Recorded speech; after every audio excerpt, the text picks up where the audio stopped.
Setiap kali naik kereta KRL, saya bersyukur dan bersyukur. Saya melihat uang pajak rakyat digunakan dengan benar.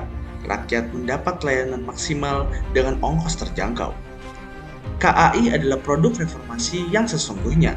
Seharusnya BUMN dan lembaga lainnya menirunya, bahwa perusahaan milik negara yang amburadul bisa diperbaiki, kebiasaan buruk warga bisa diubah, bisnis milik negara bisa ditata, dikelola oleh profesional, dan ditangani oleh orang yang benar, bukan orang titipan, dengan mengadopsi sistem yang canggih.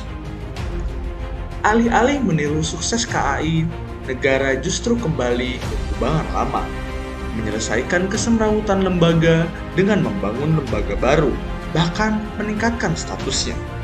Ini kebiasaan lama yang tak pernah usang. Kalau ada masalah, bukannya dibereskan, malah ditambah struktur baru. Korupsi marak, bentuk badan pengawas. Layanan macet, tambah direktorat. Dirjen semrawut bikin kementerian. Dan kini, dengan wajah penuh kesalehan, lahirlah gagasan Kementerian Haji. Alasan resminya meningkatkan pelayanan jamaah. Realitasnya menambah kursi kekuasaan, menambah anggaran, menambah beban negara.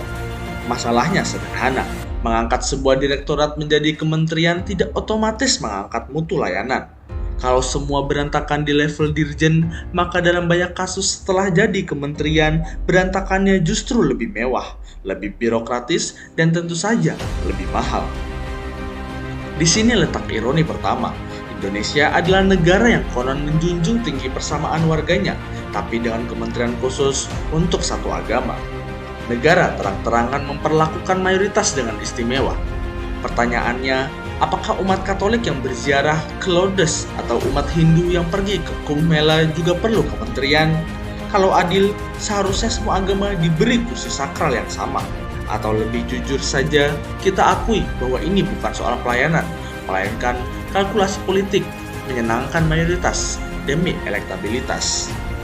Namun, diskriminasi bukan satu-satunya masalah. Sumber kerusakan haji selama ini adalah korupsi.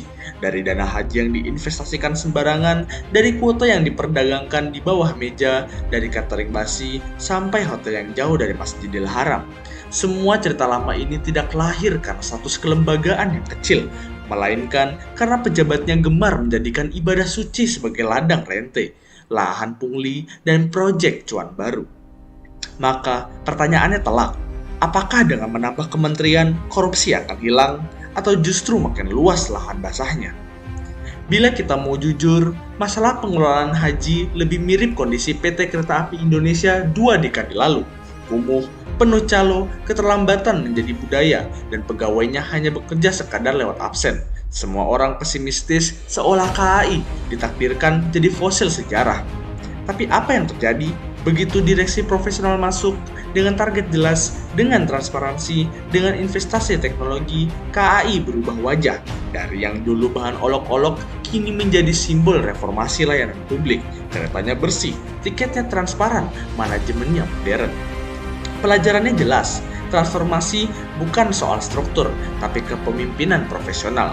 KAI tidak berubah karena dijadikan kementerian, melainkan karena ada orang yang berani mengelola dengan integritas. Dalam teori birokrasi Max Weber, efisiensi lahir dari rasionalitas, aturan jelas, dan profesionalisme, bukan dari jumlah lembaga. Public choice theory bahkan lebih kejam. Semakin banyak lembaga, semakin banyak pula peluang pejabat mencari rente. Dan di negeri ini, peluang itu selalu dijawab dengan semangat tinggi. Karena itu, alih-alih menambah kementerian, lebih masuk akal bila pemerintah membentuk badan otoritatif independen yang dikelola profesional, mirip otoritas bandara atau BPJS. Badan ini punya KPI jelas, audit terbuka, diawasi publik, dan yang terpenting dipimpin bukan oleh politisi, melainkan oleh manajer profesional yang tahu apa itu pelayanan. Jamaah haji butuh kepastian pelayanan, bukan tambahan pejabat. Mereka ingin beribadah dengan tenang, bukan dijadikan komoditas politik. Bila negara serius, maka kuncinya ada pada keberanian membersihkan korupsi, memangkas birokrasi, dan menaruh orang yang tepat di tempat yang tepat. Kementerian Haji hanya solusi kosmetik, tambah sulam dan manis di bibir, tapi racun di tubuh negara. Kita tidak kekurangan pejabat. yang kita kekurangan hanyalah keberanian untuk berubah, seperti KAI yang berani meninggalkan kebiasaan lama. Pengelolaan haji pun seharusnya berani berhenti jadi lahan rente, karena yang suci bukan kementeriannya, melainkan ibadahnya.